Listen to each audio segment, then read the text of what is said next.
The soil holds the past. It shows us where we've been. The soil unfolds our history and knows where we begin. The soil nurtures life. It grows all that we need. The soil unfurls a mystery and sows a sacred seed. God, let it grow in me. Send down your rain and light, and with your help we'll be the soil to bring the world to life.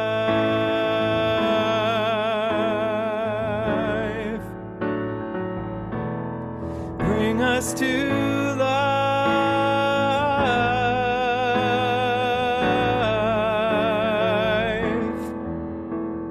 The soil knows what will come. It's known it all along.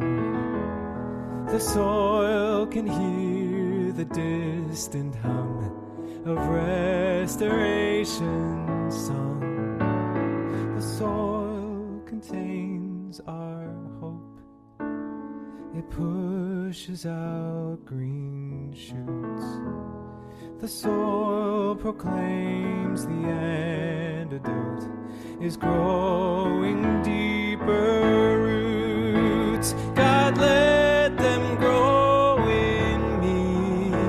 Send down your rain and light, and with your help we'll be the soil to bring the world to life. God, let them grow in me. Send down your rain and light, and with your help we'll be the soil to bring the world to life.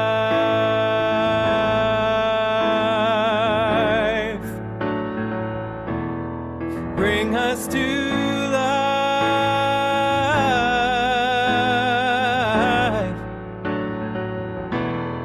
Bring us to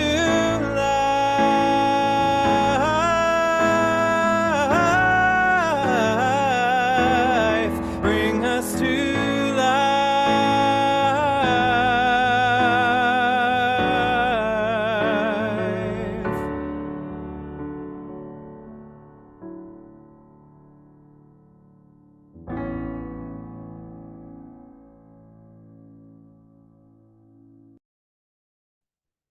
Oh, welcome back, friends. Hello, hello. Good afternoon. At least it is afternoon here on the East Coast. You are currently in session 4 of 5 sessions. We are speeding right along of the What If We Get It Right book study group. You all know me at this point, but if you need a reminder, my name is Madeline Bujo-Hart. I use she, her pronouns, and I'm the program associate at the BTS Center. And I'm here this afternoon with Nicole Diroff, our associate director. Hi, Nicole. Hello again. And my wonderful co-host, Sue Inches. Hi, Sue. Hello, The usual everybody. team, and all of you, of course. We gather this afternoon to continue our exploration of the rich and ambitious text that is What If We Get It Right? Here is your little roadmap of where we're headed today. And there's a shakeup, so this might be extra important if you're someone who likes to know where we're going. We're going to do our usual chat check-ins in probably 30 seconds or so. So we'll still have that. Sue and I are going to give reflections up front and at the top. Usually we break them up, but we're going to give them up front. I'm going to be a little shorter. Sue's going to be a little longer as someone who has really profound knowledge in the policy world, which is what we're going to be tackling today. Then we're going to do our large illuminations discussion in the first half. So fun, fun, fun. We'll hear from you. We'll take a bio break, and then we'll come back and do a creative exercise. It's both solo and collaborative to integrate what we've been learning so far and stretch our imaginations and use our brains a little bit differently. And then we'll gather questions for the Iona and Leah event that's happening next week. Holy moly. And close out all of that in 2 hours. We can do it. I have faith. But first and foremost, how are you doing? I have a couple chat check-in questions per usual, and I would just love to hear how you're coming into the space. So, question number one, what is something in your sightline currently that you love? What is something in your sightline that you love? Chickens. Gail, so lucky you get to see chickens right now. My wife. That's very nice, David. And if I remember correctly, she's part of this book study too. Dogs, gardens, water, a picture of my parents, dogs, bookcases, roses still blooming by the ocean, beach and magnolia and Japanese maples, cats and pumpkins. Yeah, these lists are always so yummy, and pets always play a starring role, which I love. Zinnias, end of fall colors and trees, husband and cats, pictures of my family. Thank you for bringing your loves into this space. Okay, this is actually, I wrote this question last week and it feels maybe meatier than I thought it would. But your second question is holding this love in your heart. For whom do you do this climate work for? For whom do you do this climate work for?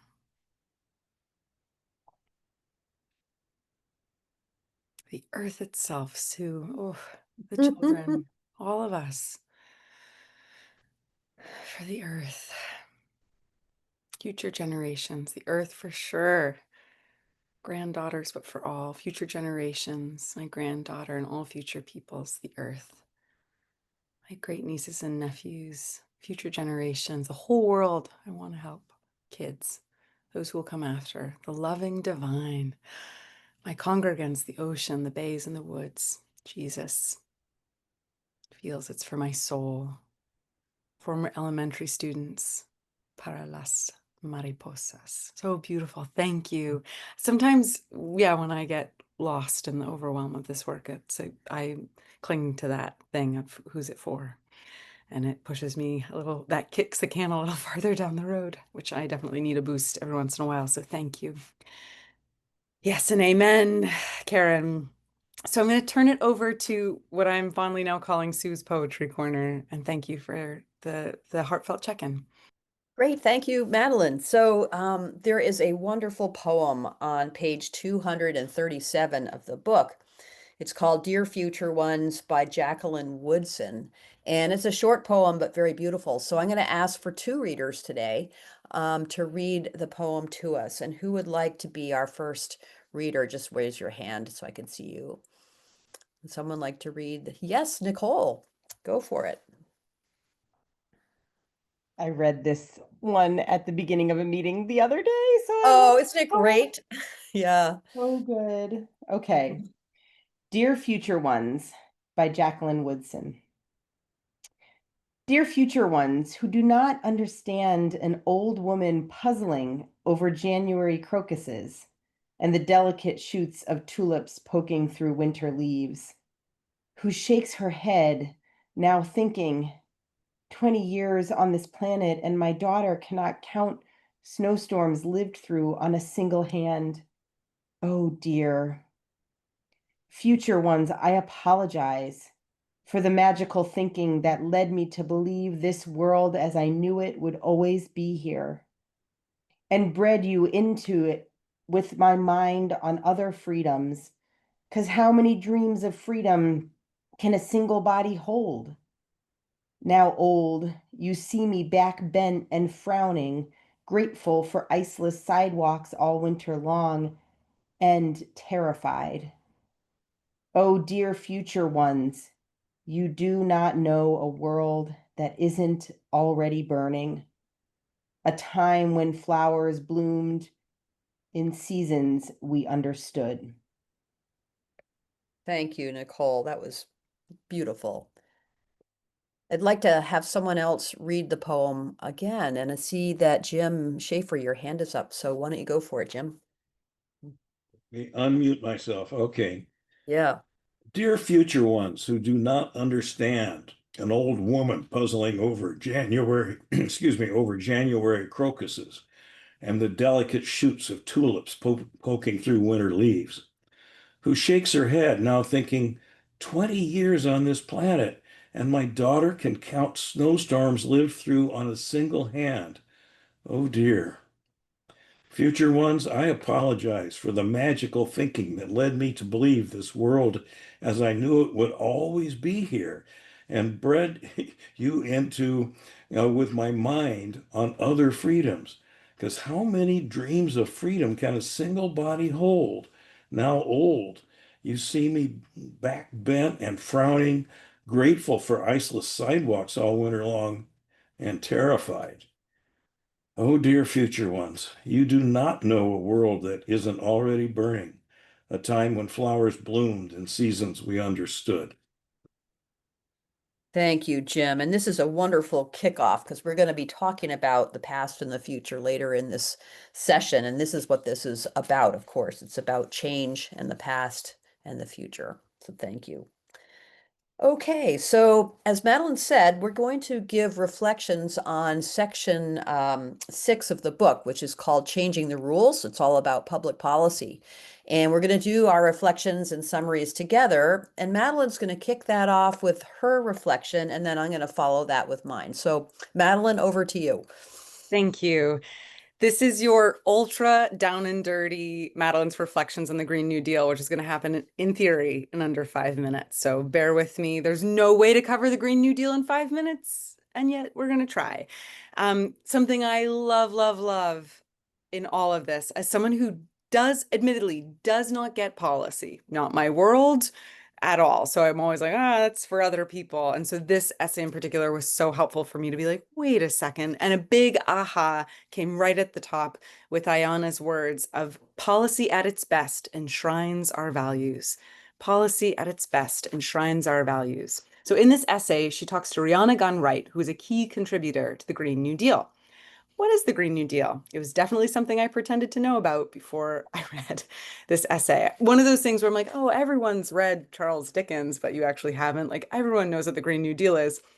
I actually didn't. So let me quote, so I don't butcher this. It's actually a vision and a framework for how you could decarbonize the US in a decade while redressing systemic injustices, creating millions of jobs, and re-energizing what some people call the real economy, in quotes, which is the production of actual goods and services and not financialization. It is a set of social policy changes and reinvestments and shifts in the social safety net to support a just transition. And this was something so remarkable to me about this Green New Deal was the emphasis on, once again, we see this thread, intersectionality and justice. Rihanna does a lot of dot connecting work between climate justice and racial and economic injustice, which at the time, which was 2019 when this arose, those dots were very rare and connected. I still see this today where climate change is so siloed. It's like, well, someone said to me recently, they were like, oh, I'm focusing on fascism right now. And I was like, but they're all connected. So even the work of this document to do some of that dot connecting feels huge, as well as connecting energy sources and the change in economy. A change in energy sources means inherently a change in economy.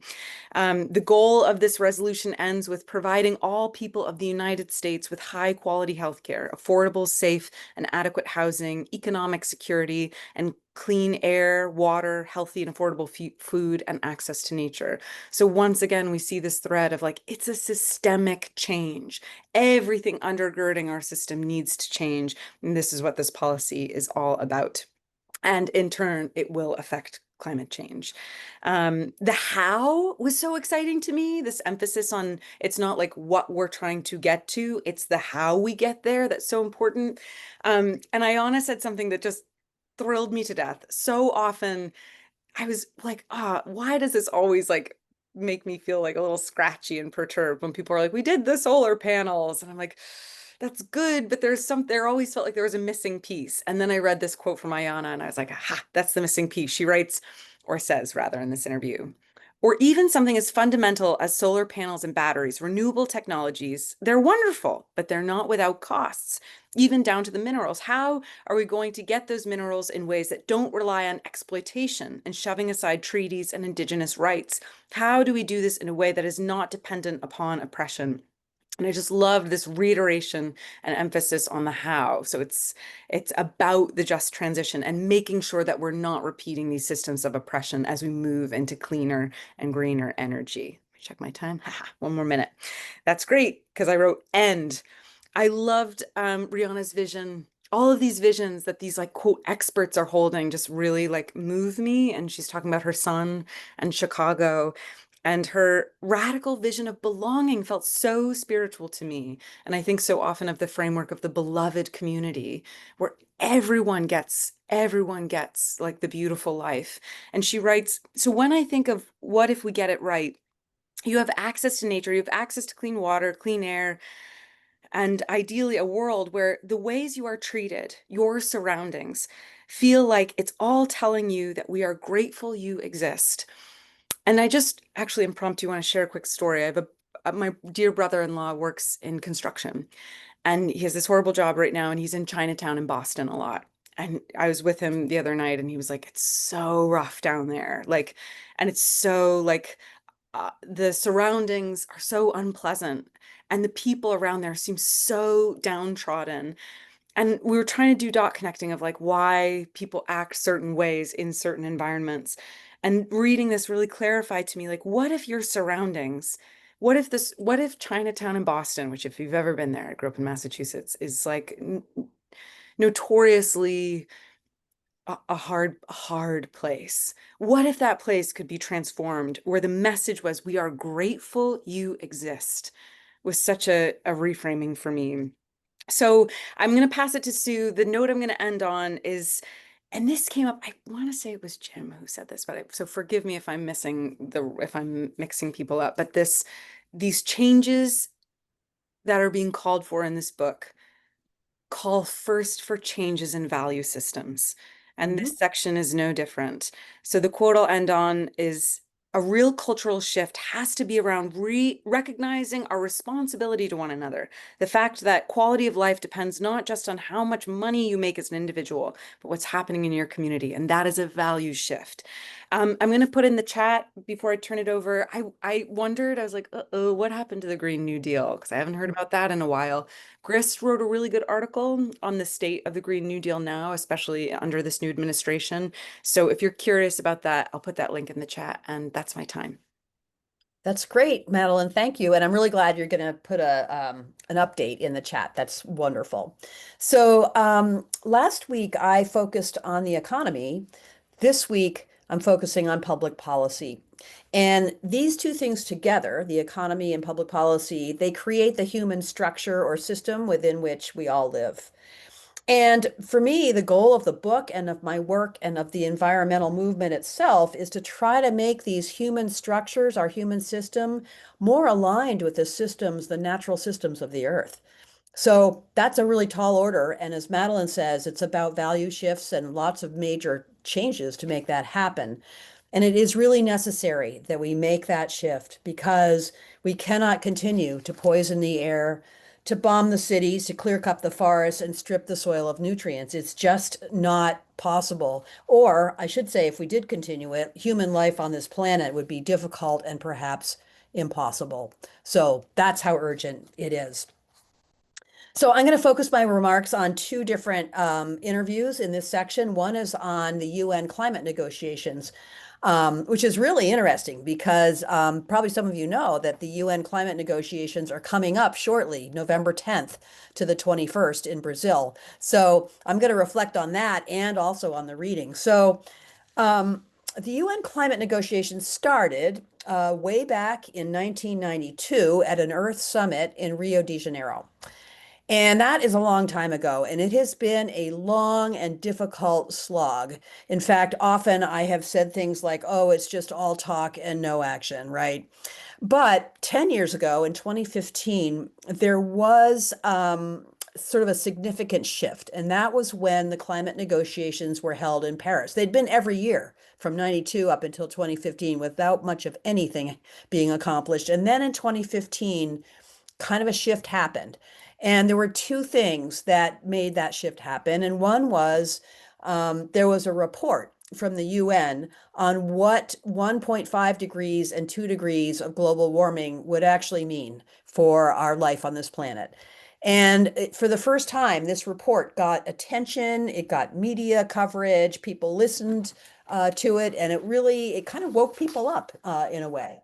So that was the first thing. And then the other thing that happened in Paris in 2015 is a framework was put into place. And it was put into place and signed by 195 UN countries, and only 3 declined to sign it. So almost all the countries signed it. And just, I mean, you could do hours of lecture on what the framework is, but I could just sort of tell you there were 2 basic elements of it. And one is called NDCs, or National Determined Contributions. And that's a fancy word for saying basically each country would have to set their own goals for climate emission reductions, that every country would have to set their own goals. And the breakthrough about that was up until 2015, basically there'd been a lot of arguing about what the goals should be and what countries should be responsible and what countries felt like they were not. And so creating these goals for individual countries and allowing the countries to set them was a breakthrough. And then the second piece was something called the global stocktake. And what that is like a review process that would happen every year. Basically a measurement of where we stand with regard to emissions and what progress are we making to reduce them. So a framework was established. That was a huge breakthrough, but as you can guess, there have been problems with this framework.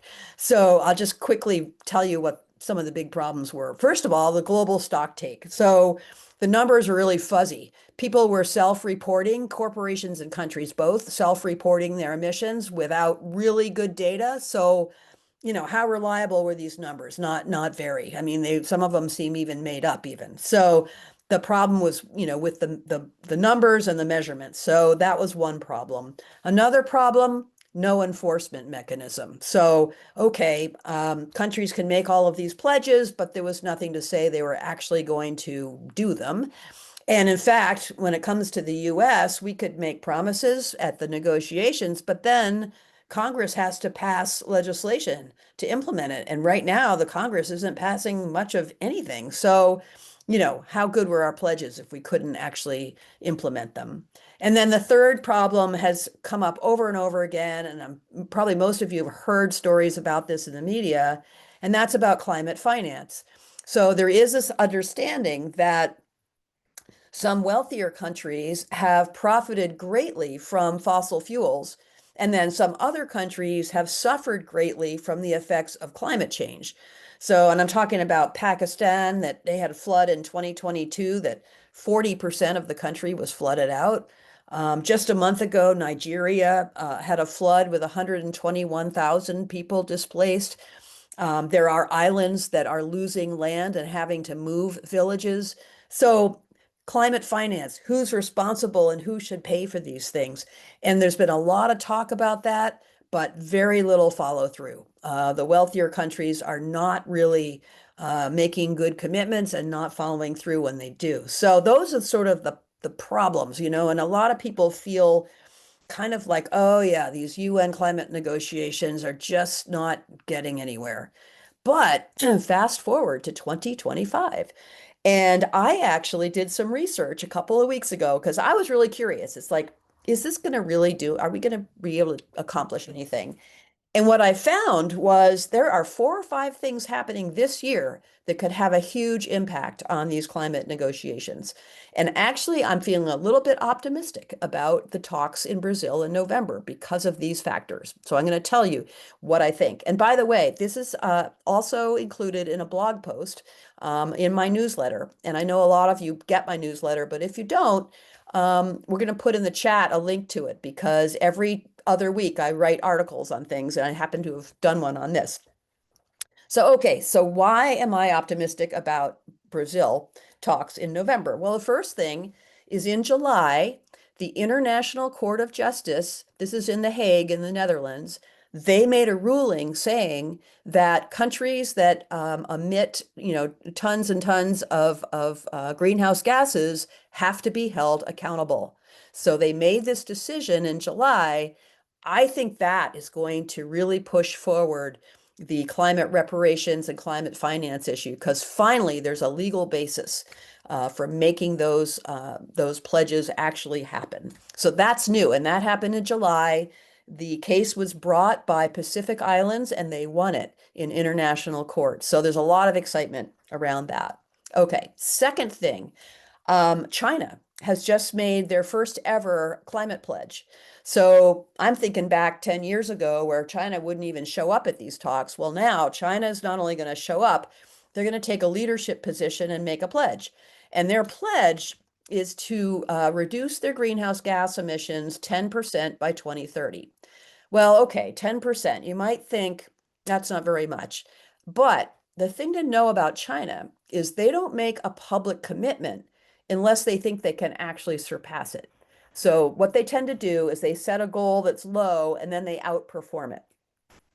And they just did this with solar energy, where they made a huge goal to, solarize their country, and they had a big goal for 2030, and they passed that goal, that 2030 goal, in 2024 last year. So we can expect that if they're making a pledge, they're good for it, and they'll probably do better. So that's pretty exciting, and a little bit sad for the U.S. because in effect, China is taking the lead that the U.S. could have had, which we're not going to. But I'm glad somebody's leading. This is a good thing, actually. So, okay, so number 3 is satellites. So I was mentioning earlier how the global stock take was kind of based on funny numbers, and nobody could really prove what global emissions were. Well, now we have satellites. And they are measuring and monitoring global greenhouse gas emissions all over the world. And they've been in place for several years, but the technology is now good enough that this data can be used in the negotiations, and the countries are just starting to learn how to use it. So it's pretty exciting. There are over 600,000 global emission sites being tracked and monitored now by satellite. So the good news there is that nobody can get away with underestimating their greenhouse gas emissions because the satellites can actually see them. So to me, that's another positive change, and it's really going to push us in the right direction. Number 4 is forest protection. So the climate negotiations this year are being held in a city called Belém, Brazil. It's in the Amazon rainforest. And the reason the organizers selected that location is because they want to focus on forest protection. It's in the Amazon, and Brazil is going to really try to raise the flag on forest protection and get a lot of agreement around stopping clear cutting and reducing burning and that sort of thing. So that's another really positive thing for these negotiations. And then 5th, the leadership and collaboration. So the last 2 climate negotiations were held in big oil producing states. One was in Azerbaijan and another one was in Dubai. And so that kind of maybe pushed the negotiations much more towards fossil fuels than some of us would like. But Brazil really wants to bring this back to actually protecting the earth. And they want to be collaborative. And there are a lot of people who go to these talks who don't get to speak. And Brazil wants to bring those people kind of more into the discussion, be more collaborative, and make it more of an open discussion. So that will be exciting to see if they can actually pull that off. So that's 5 things: the International Court of Justice, the pledge to reduce emissions from China, the satellites measuring the emissions, the Forest Protection Initiative, and the leadership and collaborative style of the Brazil hosting committee. So all those things combined make me feel like, wow, this year's negotiations are going to be worth watching. I think something might happen. We might be reaching a tipping point here. So stay tuned. I'm sure I'll be reporting on this in my newsletter. We'll see if I'm right. I tend to be an optimist, but I do see some trends that are really positive. So, Stu, can and I ask a question in the chat? Yeah. Terry was asking, is item 1 part of loss and damage project? Yeah, so loss and damage falls under the climate finance category. And yes, that will be part of the negotiations. But as I said earlier, we've made a lot of pledges there, but the follow through has been nil. But we're hoping with this court case behind it that maybe some of those pledges will actually manifest and help. So yeah, good question. Okay, so the other thing I want to talk about is Earth Justice. So there's an interview in this section with a woman named Abigail Dillon, and she's the CEO of Earth Justice. She's an environmental lawyer, very well respected. And I'm especially excited to talk about this interview because I think it's probably the second best interview in the whole book, the first being Leah Penniman. So I would say to you, if you haven't gotten a chance to read this one, I would go back and read it. It's really worth your time. And she talks about the whole court system and how that works and doesn't work. And I just think it's a really, really good, meaty interview that's worth your read. So I first ran into Earth Justice in my Cancer Alley research. So as I mentioned last week, and some of you will remember, Cancer Alley is an 85-mile stretch of the Mississippi River from Baton Rouge to New Orleans. And this is where they refine oil and gas, they make plastic, they make fertilizer, they make neoprene, they make chemical fertilizer. It's a very industrialized area and has the worst pollution in the country. Your risk of getting cancer there is 50 times higher than the rest of the country. That's how bad it is. So Cancer Alley. So it's a sort of a difficult and tough story, but one of the success stories there is in a tiny town called Welcome, Louisiana. Population 600, mostly Black working class people live there. So what happened in Welcome was that Formosa Plastics, a multinational corporation headquartered in Taiwan, proposed and obtained state permits to build a giant plastics factory there, 1,400 acres of plastics factory there. And the location was in a sugarcane field, and it was right next to a Black residential neighborhood. And so when the residents of this little tiny town found out about this plastics plant, they protested. They had T-shirts made, they made signs, and they went out and stood in the sugarcane fields, signs saying "No Formosa here," And it was pretty amazing because these were just regular people. They had no experience organizing, they had no money, they had no connections. They just said, "This is our community, and we don't want this here." So they did this off and on for maybe 6 or 8 months, and that's when Earth Justice came in. So Earth Justice is a leading environmental organization, and what they do is they go to court for marginalized groups and they fight for clean air, clean water, and a healthy environment. So Earth Justice comes in and they represent the town of Welcome and sue the state of Louisiana. Pretty amazing. And then within a year, they actually won their case and the permits for the plastics plant were overturned. So an amazing story. And I actually had the privilege of learning about it firsthand from the organizers I visited there. So that's Earth Justice. That's the work that they do. So there's a lot of other things in this chapter I want to talk about. And the first one is that Abigail says the law is based on our values, right? And so to see this clearly, I'll reflect a little bit on some environmental history. So in 1969, several big events took place that were broadcast on national television. And probably a lot of people in this room will remember these things. So there were 3 sort of events that were pivotal. One was the Cuyahoga River caught on fire. Yeah, people remember that? Yeah, it's outside of Cleveland. It was so polluted that it caught on fire. And I actually remember as a child seeing flames in the sky on the evening news. So that happened. And then there was smog over Los Angeles, and the evening news showed pictures of that, and you could not see the mountains around that city. It was just kind of this greeny, yellowy cloud of smog over the city. And then the third thing was an oil spill off of Santa Barbara, California. And on the TV evening news, they showed volunteers trying to wash little ducklings that were covered with black tar. Yeah, it was quite a compelling image. And this went on night after night. It was a really long time. The oil slick, it grew and grew and grew. Eventually it was like 37 miles long. And every night there were pictures of seabirds and seals and wildlife struggling with the oil. So as a result of these things, something big happened, which you probably know, which was the first Earth Day. It happened in April of 1970. And in April of 1970, 10% of the US population showed up for Earth Day events across the country. That was critical mass. It was really amazing. We haven't actually been able to duplicate that since. But what that resulted in was 28 major environmental laws were passed between 1970 and 1980. So these are all the laws you've heard of: the Clean Air Act, the Clean Water Act, the Endangered Species Act, the act that created the EPA, the act that created the Superfund cleanup program. All of these things were passed bipartisan legislation, many signed by President Nixon, actually.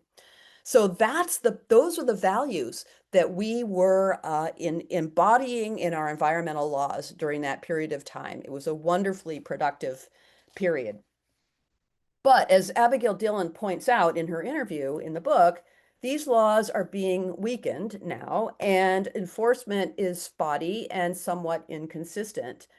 And there are several reasons for this. One is, a primary one actually, is corporate lobbying to both weaken environmental laws, and also, since Citizens United, massive amounts of corporate funding of political campaigns have resulted in these wonderful environmental laws kind of being weakened and not really carried out the way they should be.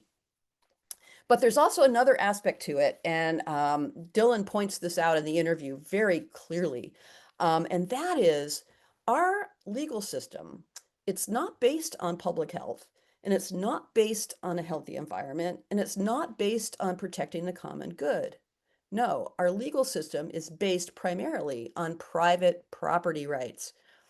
Here's a quote from Dillon from the chapter. She says, "The right to private property is sacrosanct." And that kind of says it all right there. So she gives an example of water rights in the western part of our country being based on who got there first, and giving private water rights to those groups. That's kind of how our law is structured. I'll give you an example from Maine that I ran into in my own work. And what that is that towns often pass zoning ordinances to try and prevent urban sprawl. So these ordinances, they limit rural subdivisions so that trying to drive development closer to town and city centers. And if enforced, these ordinances would preserve open space and save money on public roads and snow plowing and school busing and all kinds of public services. We could save money if we actually developed in this way. But guess what happens? At any time a rural landowner wants to build a subdivision, they challenge the ordinances and they say, the town can't tell me what to do with my land. And so waivers and exceptions are always made, and the ordinances never get enforced. This is an example of private property prevailing in our law, right there, a local example. It happens all the time.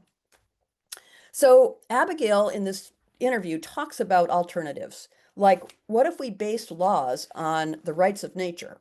So this is a growing trend, not in this country, but in other parts of the world, where rivers, forests, and other natural features are given legal standing and legal rights. In India, the Ganges River has legal rights.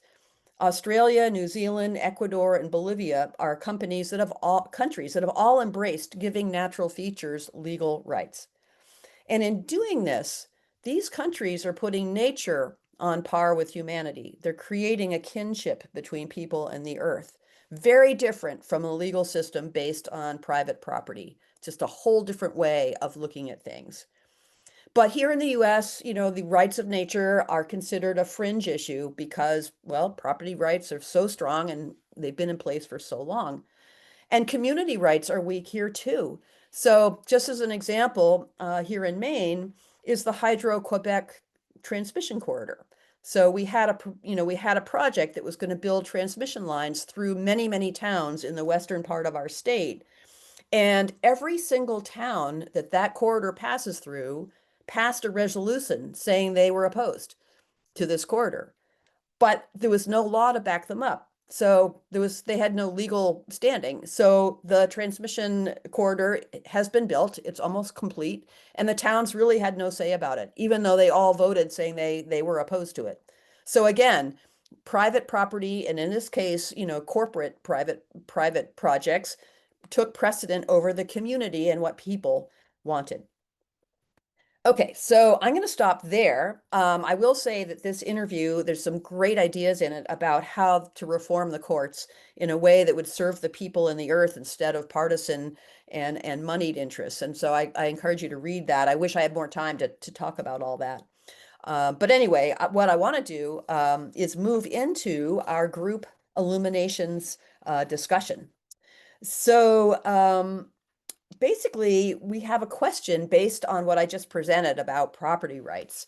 And I'm hoping that Nicole might put the question in the chat, and I'll tell you what it is. So this is it. The law embodies our values as a society. And currently, as I said, our law is based primarily on individual rights and property rights. To create a more just and healthier country, how must our values and our laws change? What steps can we take now to move in a healthier direction? So like in the past, I'll give you a couple of minutes to sort of gather your thoughts, maybe jot down some notes, and then we'll open up the floor for a few minutes to get your ideas on how we might do this, how we might go about changing our law to make a healthier country.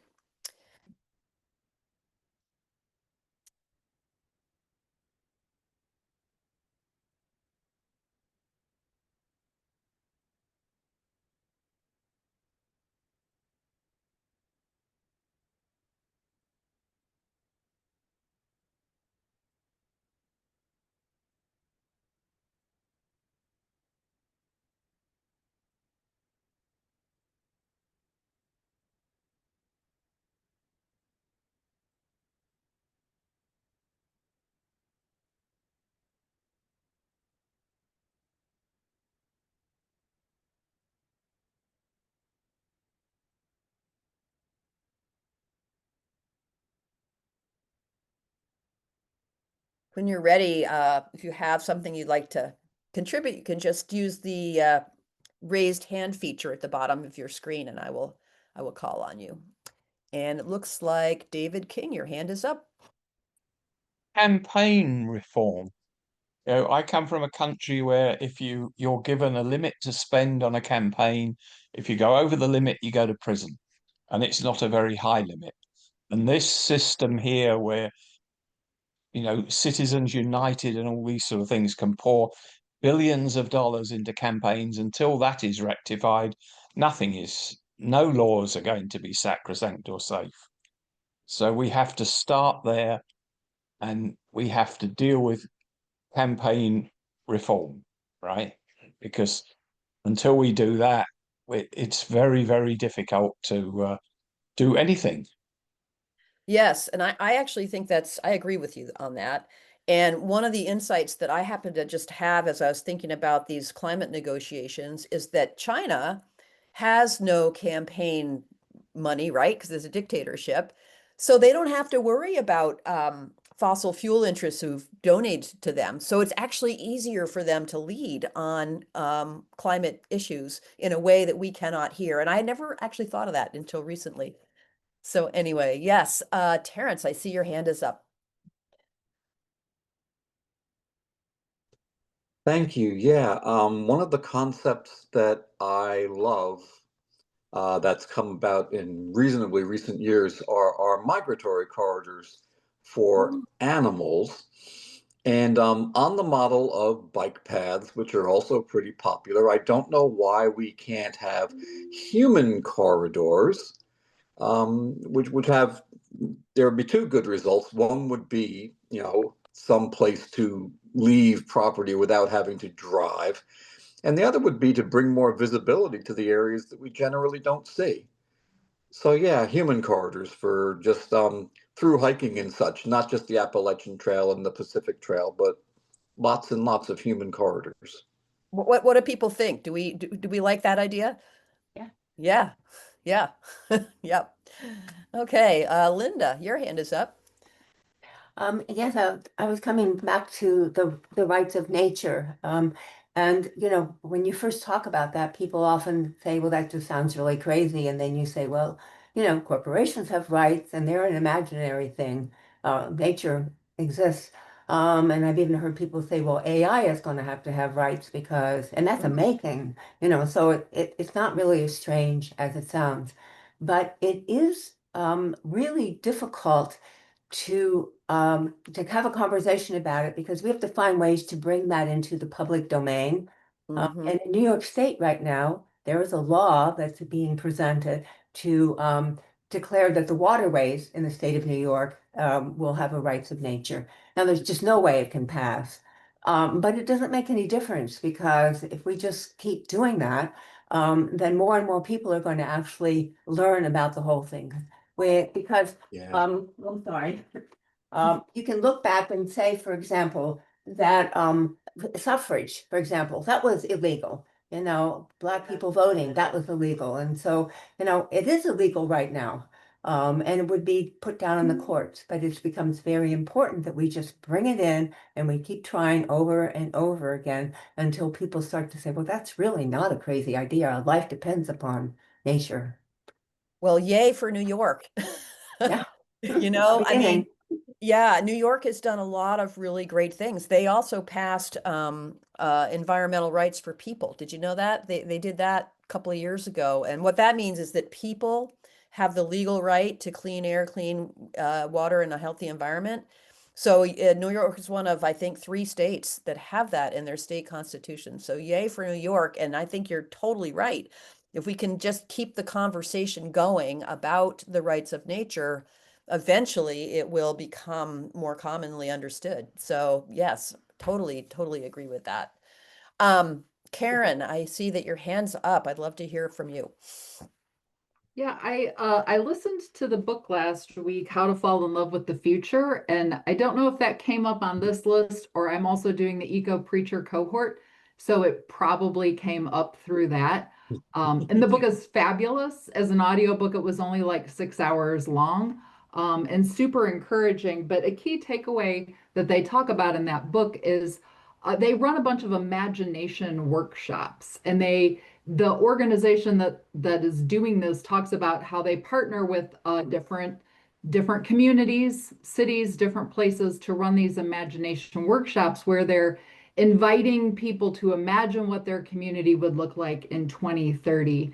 And they talk about the power of engaging people's imaginations to allow them to actually get that vision. And they were talking about how, like, every time they do this, it doesn't matter how diverse the group of people are in the room, this future that they imagine where it's, there's clean air and there's bikeability and there's healthcare, there's all these things, like, people actually, we share those values. Those are our values. We settle for private property, right? I settle for private property because I think that's as good as I can have, that I somehow can fight for enough things for me and mine that will give me a good life.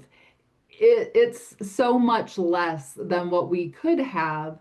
And so when we talk about our laws envisioning our values, I think the values are there. We haven't been invited to see them and imagine them and to believe in them collectively. Oh, that's wonderful. I couldn't agree more. Yeah, Nicole, do you want to add to that?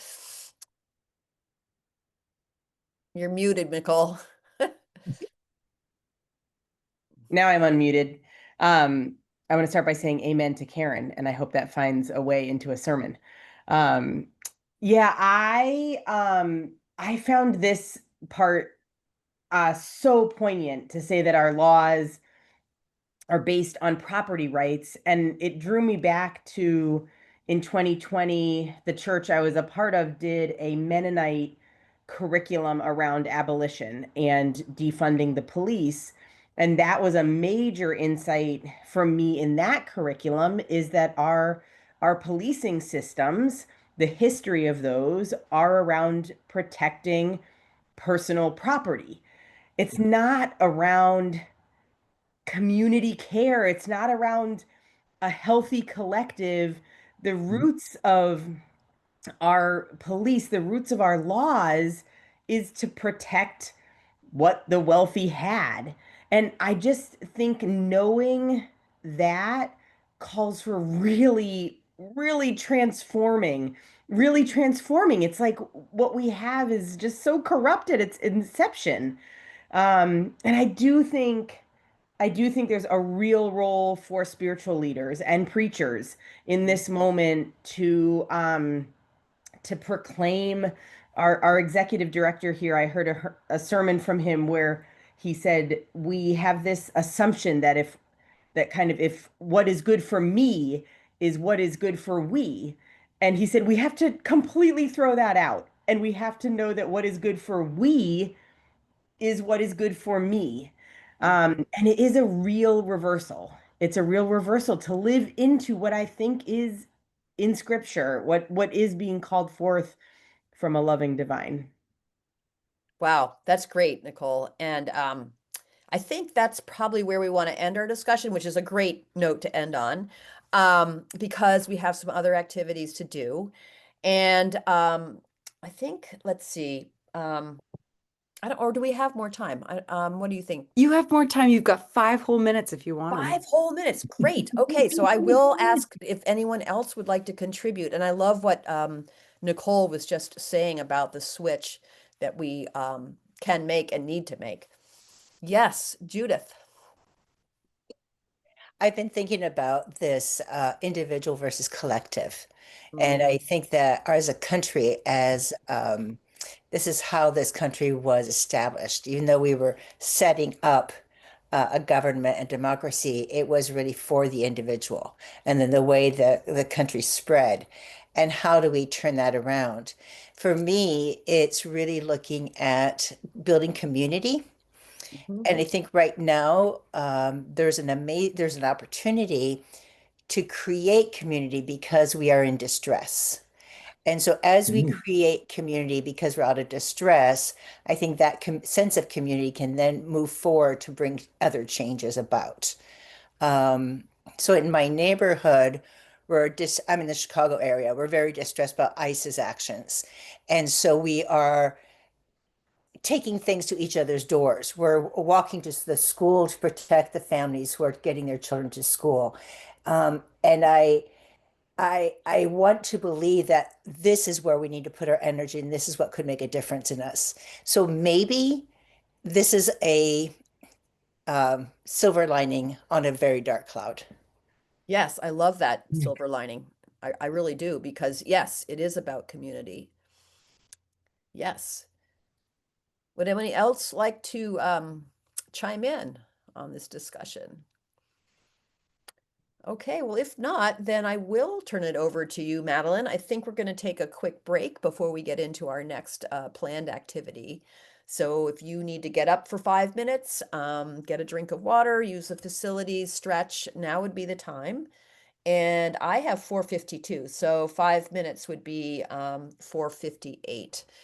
We would like to have you back. So thank you. We'll see you in a few minutes.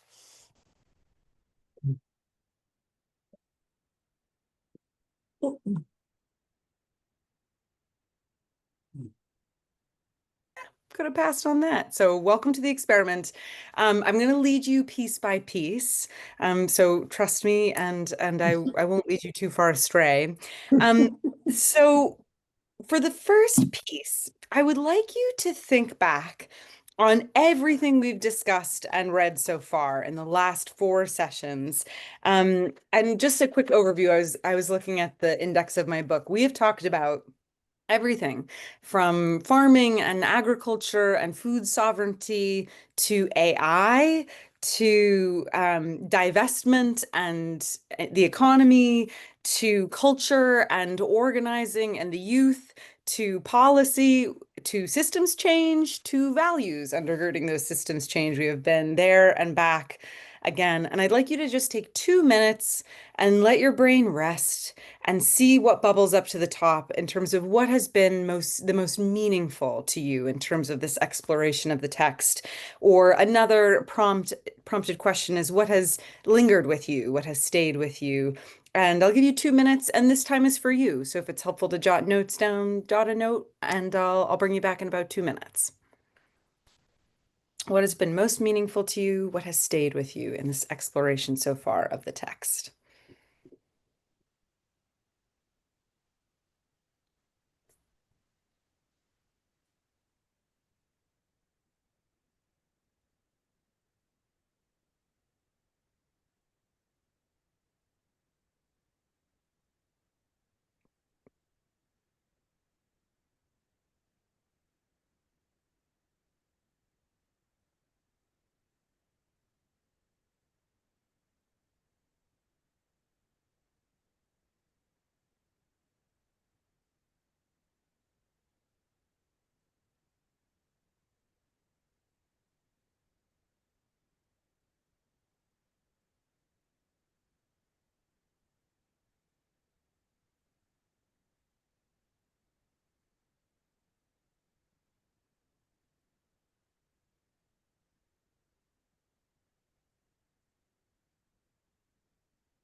Thanks for that, Joe.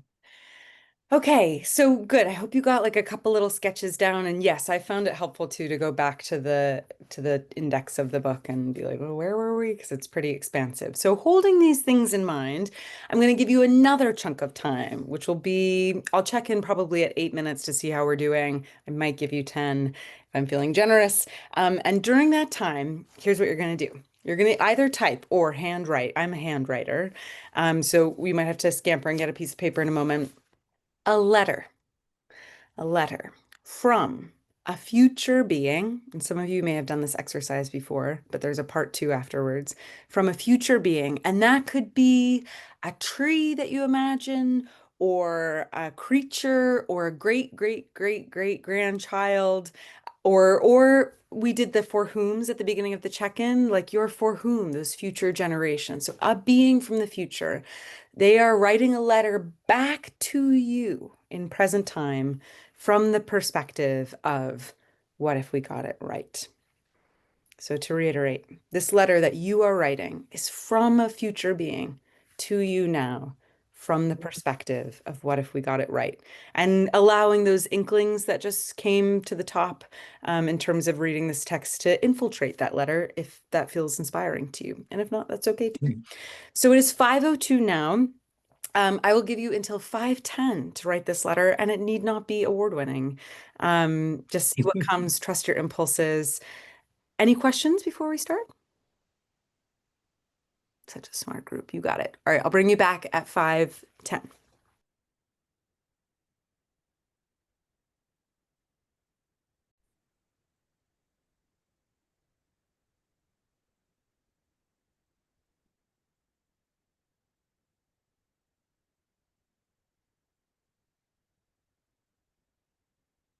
Okay, so here we go for part 2 of this exercise. Just keep an ear open if you're finishing up a thought.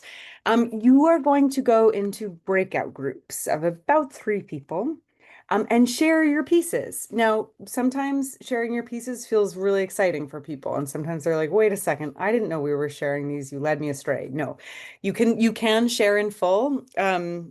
If your letter is like, if you're a really fast writer and it's 4 pages long, maybe just pick a couple pieces that you find particularly tantalizing.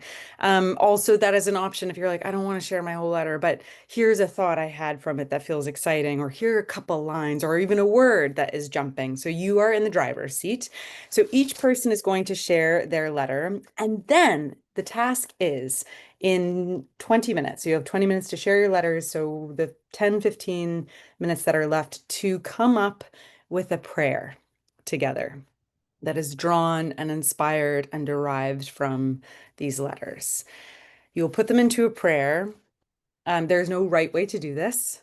I wrote in my notes, contrary to the title of this book. It's really just like letting spirit guide and see what you feel, and coming up with a prayer in real time based on these letters from future beings.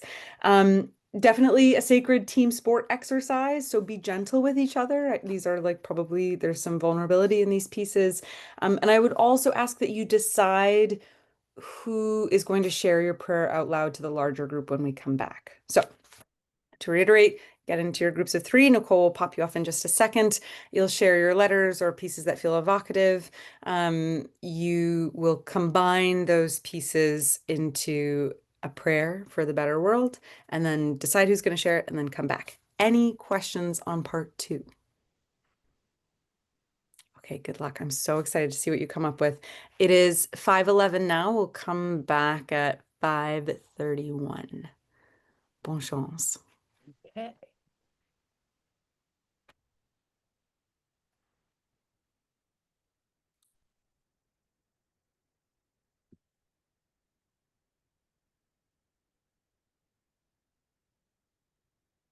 It's fun on Zoom. You can see the little microphones. I don't know if any of you are on this side of Zoom, and so you can see when people are still talking. And then when they get zoomed back into the main room, it always feels kind of like a travesty. Okay, well, welcome back, everyone. I hope that was, I'm curious how that was for you, but I'm more curious about what prayers you came up with. And so we'll go from group to group. And in theory, you've appointed a person to share your prayer. And who would like to go first? This is always the hardest part. And then when someone steps out into the breach, oh, Lori, go for it, Lori. Thank you. And there you go. Okay, sorry, I couldn't find my mute. So I'll kick it off. We had a wonderful discussion. We had a great group, beautiful letters. I mean, I wish you could read all the letters. They were just lovely.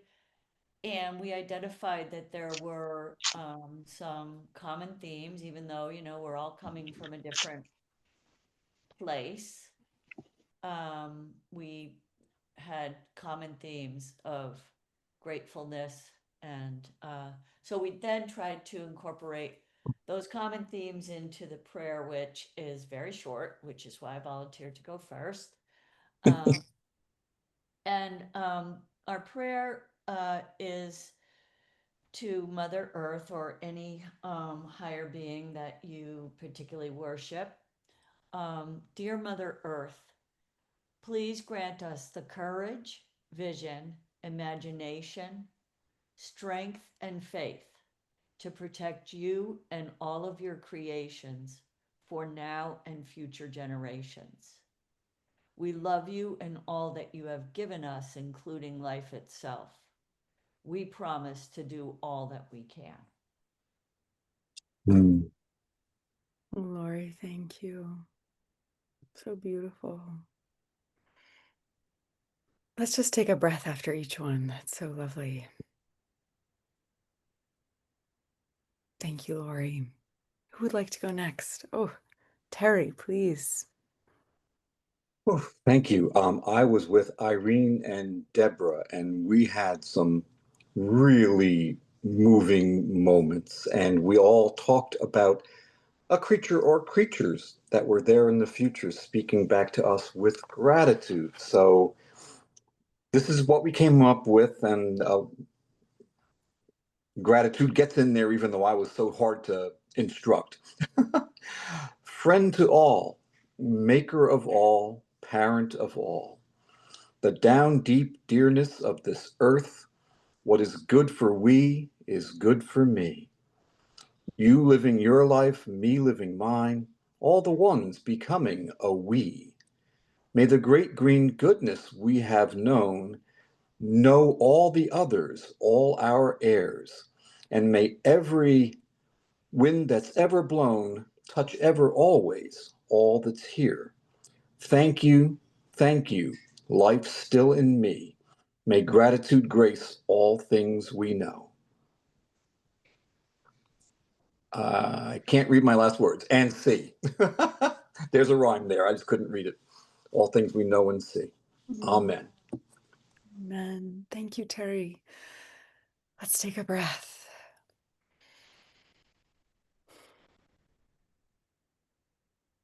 Thank you. Thank you. Life still in me. Gosh, so beautiful. Thank you. Oh, who would like to go next?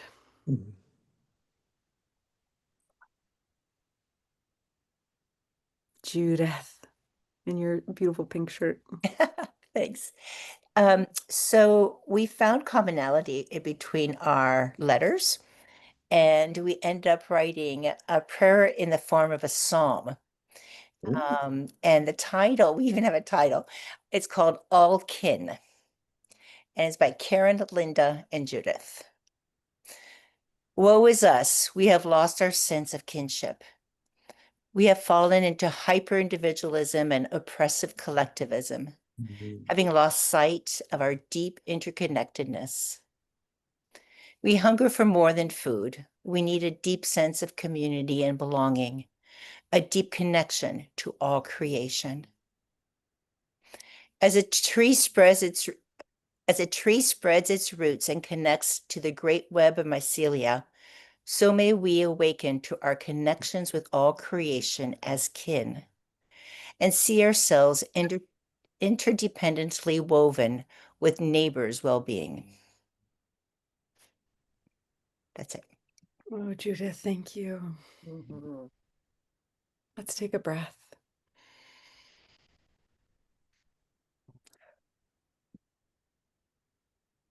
Thank you, Judith. Let's go Jim, Becky, and then Deborah. Okay, the concept of collective consciousness came up in our meeting as well, as did the idea of Mother Earth. So the prayer is something like, Dear God, please help us collectively, even if unconsciously, recognize the challenge of our era and help our faith communities become strong leaders to generate a moral and ecological approach to protecting Mother Earth. Jim, thank you. Collectively, even if unconsciously. So beautiful. Let's take a breath.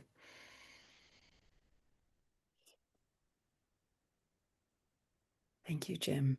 Becky. Hey, I was in the group with Dick and MJ and myself, and here's our prayer. I pray that we extend grace and compassion to those who came before us for their failings and for what they learned. I pray that we will carry forward the lessons learned, that we will never forget, and that we will use our knowledge to preserve all species and the ocean, the air, and the land. May the people 7 generations hence enjoy the full beauty of nature so endowed. Amen. Amen. Thank you, Becky. Let's take a breath.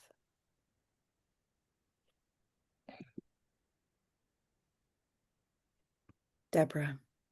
So this is a group with Linda and Pam, and it's not complete. Beautiful. It starts with, may we open our heart and minds and use our hands to replenish our planet, reveal the life force of nature, all while forgiving ourselves and our ancestors for actions that may have harmed the earth. And may we imagine a world without boundaries. And then kind of lost. That's the end. Amen. Amen. What a great ending. A world without boundaries. Thank you, Deborah. Let's take a breath. Karen, please. So I was in the group with David from the Bronx and Jim from Oregon. Creator God, we missed the message. Yeah. Dominion, exploit it. We own it. Orange air, hurricane, displacement, earth that was. What matters? Will we wake up? What to do? Redistribute wealth. Look at resources. We are family, all beings. No word for it. Beloved divine, help us to make the changes necessary to build community across cultures, across beings, across air, water, earth. We live. aware, respected, connected. P.S. The mariposas speak French now instead of Spanish. Thank you, Karen. Oh, let's take a breath to hold that. Thank you. Are there any groups who haven't gone yet? That seems like the right number to me. Thank you. I needed that. I didn't even know how much I needed to hear those. Thank you. And it's always, I just have to say, like, mind-bogglingly brilliant to me how a group of usually strangers, like I don't think all of you know each other, can get together in a short amount of time and come up with something so beautiful. So just know, like, when you go to sleep tonight and you lay your little heads down, like you did something very beautiful in collaboration today. And that's more than a lot of people can say. So thank you.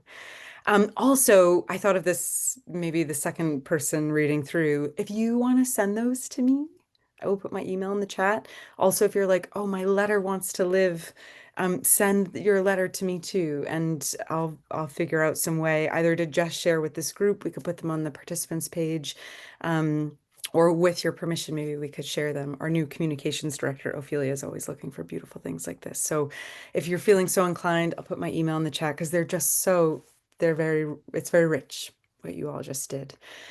And speaking of richness and more harvesting and gleanings collectively, I'm going to turn it over to Sue for our closing practice, which has to do with our event next week. Thank you. Yeah. So I just have to say, I really heard poetry in many of those, which was really kind of neat. I was like imagining them being poems. So wonderful. So one small activity left before we go, and what it is we want to have you help us prepare for our special event next Tuesday with Ayana and Leah Penniman. And so the format of the event is going to be, there'll be music and there'll be interview questions with Ayana and Leah. And I wanted to get your thoughts on what we might ask them. So that's really all we're going to do. I thought what we could do is take a couple minutes. You could think about, gee, what question would I have for Ayana, or what question would I have for Leah? And then a couple of minutes thinking about it, and then you can either put in the chat or we can just chat together as a group on what you kind of came up with. And this will help support Madeline and I as we and Nicole as we plan this event. And we probably won't be able to get to everyone's question, but it'll give us a sense of what is it you would like to know, and then we can shape the event kind of based on your input.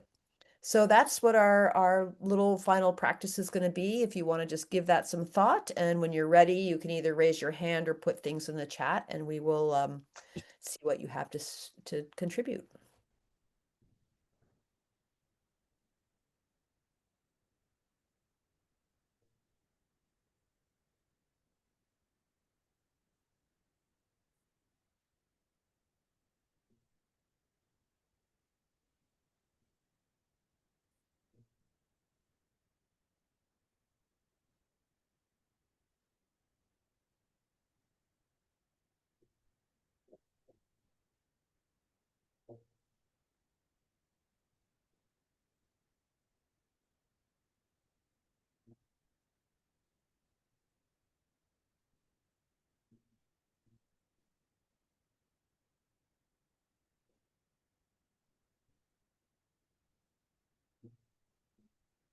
Yes, I see Linda's put in the chat, what do you feel has been left unsaid? That's a wonderful question.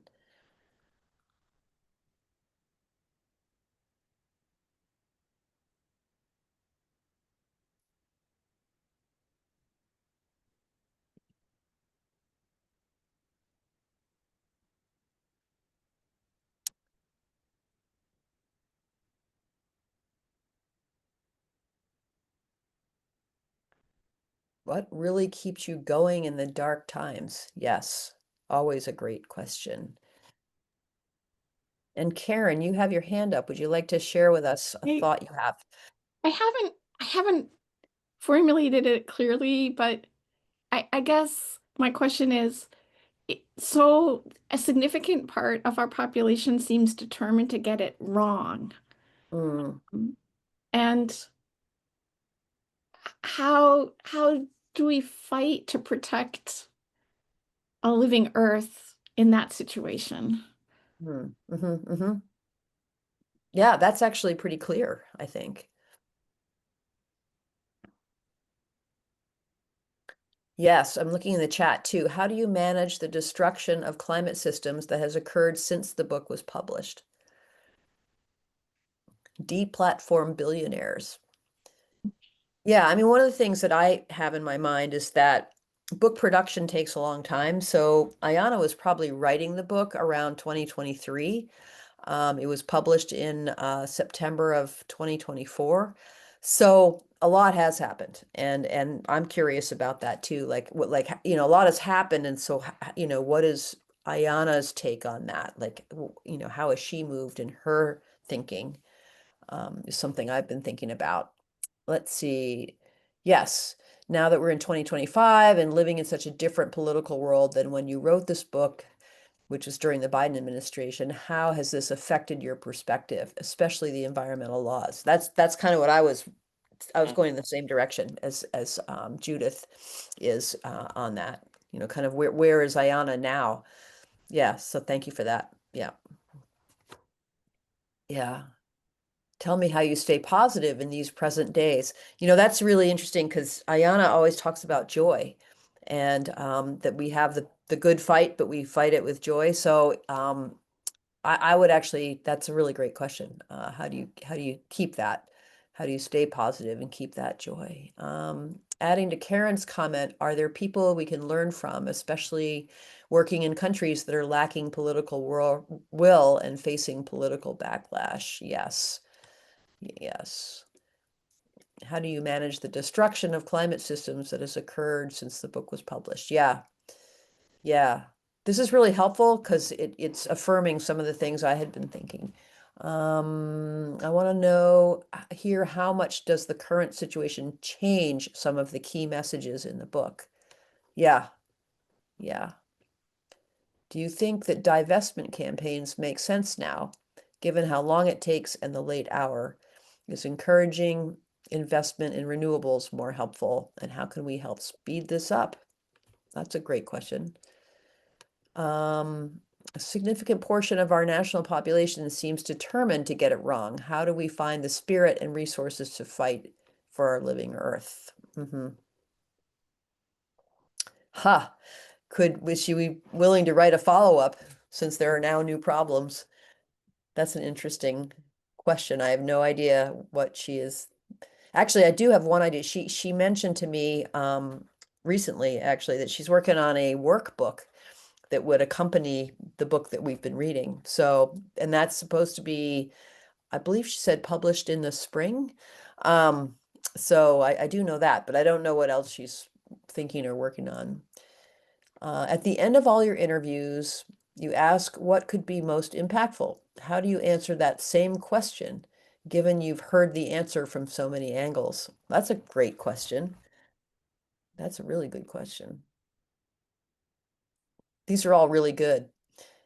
How can we, as concerned citizens and community leaders, help you achieve your vision right now? Yep, great question. Can you share some great climate protest songs?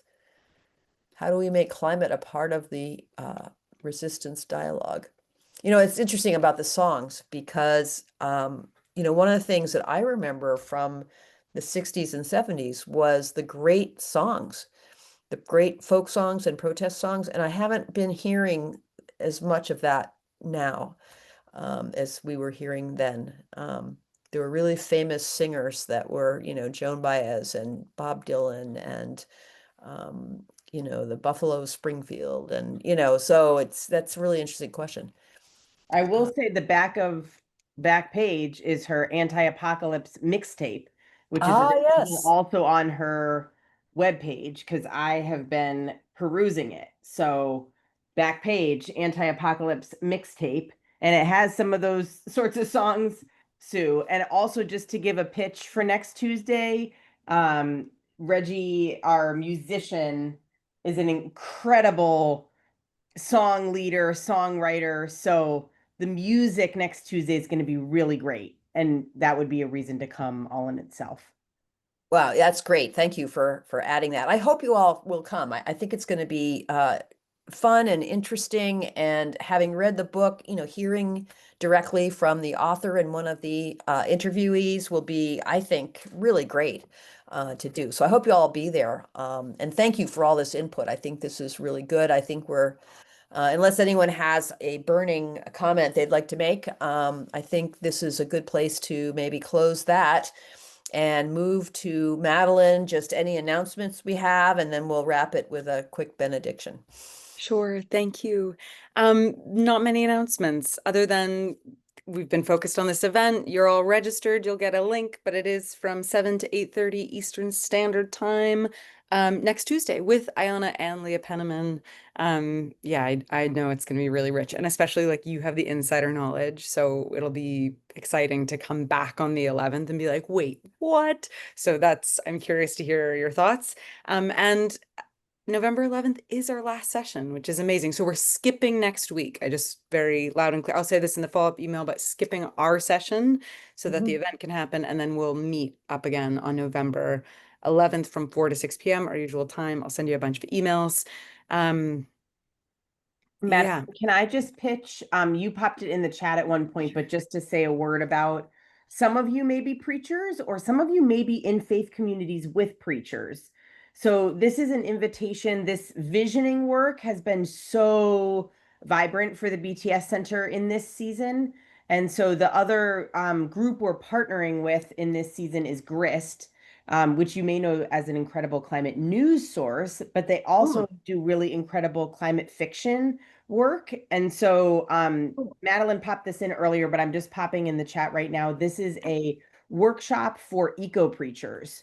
So if any of you have a preacher in your life who you might want to share this with, this is going to be a really powerful, it's a multi-hour dive in deep and imagine the sort of future that we want to live in together with GRIST sharing back with us in really detailed ways what the group came up with, what were kind of the shiny, unique things that surfaced and what were the themes. So it should be really good. So a little pitch if you know anyone who might want to come, or if you yourself are a preacher, as I know some of you are, then you can show up yourself. That's great. And then, of course, it'll be 2 weeks before our final class, which is on November 11th. So you have 2 weeks. The reading's not going to be too heavy for that last class. So if there's anything you missed in the book and want to go back to, it would be really a great time to do that. And then we'll close it out on November 11th. And it's been, a really great time to go deep on some reading here. So anyway. Thank you. I'll close this out. This is a thought I just had for our closing piece to hold. I need to do some more research on this and find the exact language around it and the exact phrase, but this came to me and I feel this every time I'm with this group, even though we're on the Hollywood Squares. In the Jewish tradition, there is a belief that at any given time, there are 36 people alive on the planet who will change the world. And none of those 36 people know who they are. And yet they are part of those 36. And sometimes when I'm with this group and because you're all so bright and hungry and those collective prayers, that creative collaborative energy, I was like, wow, I bet one of the 36, if not, what are we at now? At least 23 of us are in this room. But I just thank you. And this group gives me a lot of hope. And I hope you go into your nights with peace and grace towards yourselves. And we'll see you all next week at the event, and you'll get a follow-up email from me tomorrow. So thank you all. Have a sweet, sweet night. All right. Take care, everybody. Thank you. Bye. Bye. Bye. Bye. Cacophony of goodbyes. It's one of my favorite parts. Thank you. Good night. Good night. Good night.